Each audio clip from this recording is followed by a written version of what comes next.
Oh, I'm thrilled. Me and my entire family are excited at the opportunity, especially it being the Cleveland Indians out of all teams. So everything kind of worked out well. I'm ecstatic. I know my family is thrilled. I mean, my phone's been blowing up all day just from people who've seen it and people who know of how great the opportunity is. So I'm ecstatic.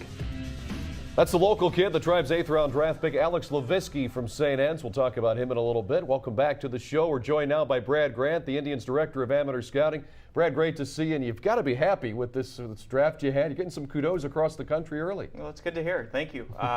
Yeah, we're very excited about it. We were able to come in and add some quality pitching and also add some athletes as well. So we're very happy with how the draft turned out so far. Let's talk about your first pick, Drew Pomerantz, the widely considered the most polished pitcher in the draft, the lefty from Ole Miss. He's a kid that's got a lot of ability. A lot of ability. Big 6'5", left-handed starter, power mix. It's a 90, 95 mile an hour fastball with just late life to it. Hitters just really don't seem to track his fastball, and then he's got that knuckle curveball. Curveball similar to Cliff Lee's, same type grip that Cliff Lee has, and he gets a lot of swing and miss. So it's a big physical left-handed starter. We're excited about him. Pomerantz also getting some experience with Team USA. He was drafted out of high school, and now, of course, he went through the college ranks. And if you look at your first 6 picks that you have, I mean, these top 6 picks, there's a lot of potential there, too. And Levon Washington, really an interesting kid. He was the first-round pick of Tampa last year, 30th overall. You get him this year in the second round. Yeah, we're excited to have the opportunity to draft Levon. It's a premium athlete. On a 2-to-8 scale, he's a 7 runner. He plays center field, and he's got an advanced approach to hit, too. It's a good left-handed swing with some power, gap-type carry. So it's a high upside guy that we're excited to have the opportunity to draft him in the second round. That's good to see, Brad. You've done a lot of scouting recently on college pitching. Why so many college pitchers this year as opposed to in the years past?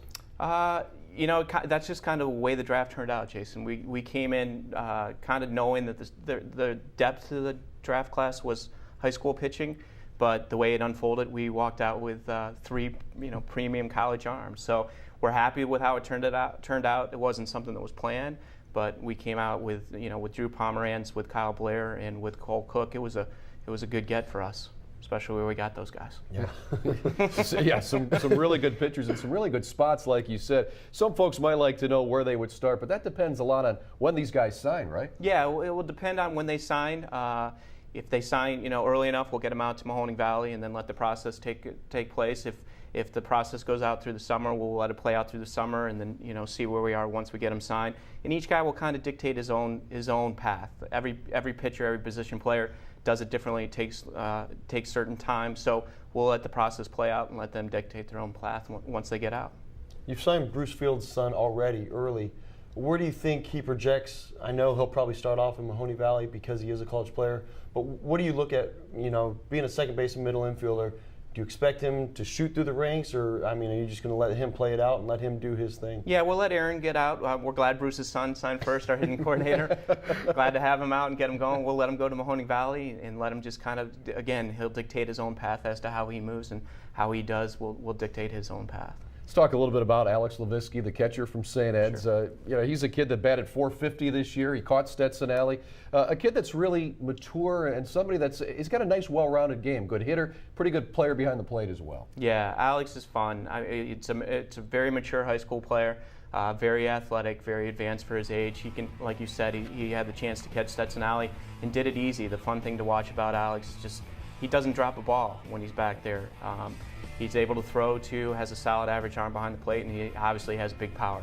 You can see the big power with Alex. So a fun player, a guy that we're very excited about having the opportunity to draft. And he was very excited being a local guy. I mean, he said, baseball is his favorite sport. He watched the Indians all growing up. To be here in this organization, I think that gives us a little bit more of an advantage. A little bit, yeah. We got Lake County right down the road, and Akron and Columbus. So Mom and Dad will be able to see him play a lot if we get the chance to enter him into our system. So hopefully it all works out here. Well, Alex, if you're watching this show, sign early so we can all watch you as quickly as possible.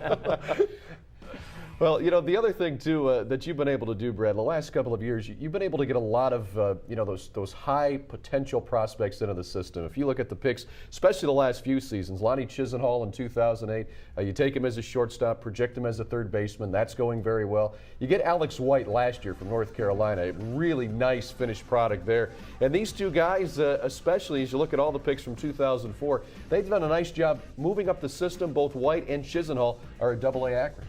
Yeah, it's fun. It's been exciting to watch it, watch the progression of Lonnie move from short over to third and make that transition pretty easily, and then obviously hit. You know, the fun thing about Lonnie is just that it's a pretty left-handed stroke with power.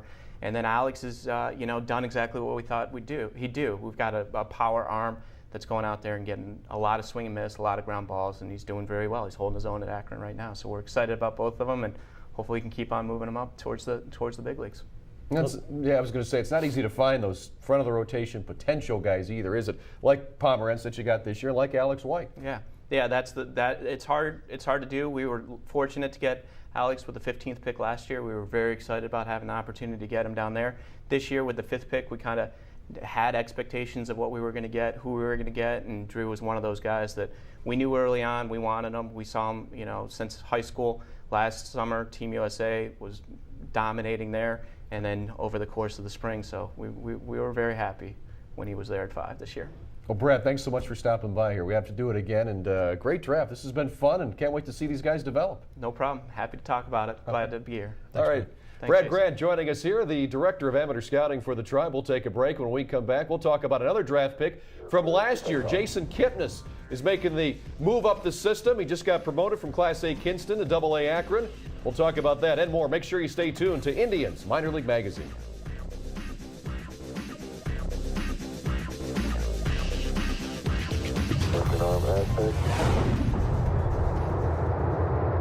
Beautiful. 26, 36 feet, up.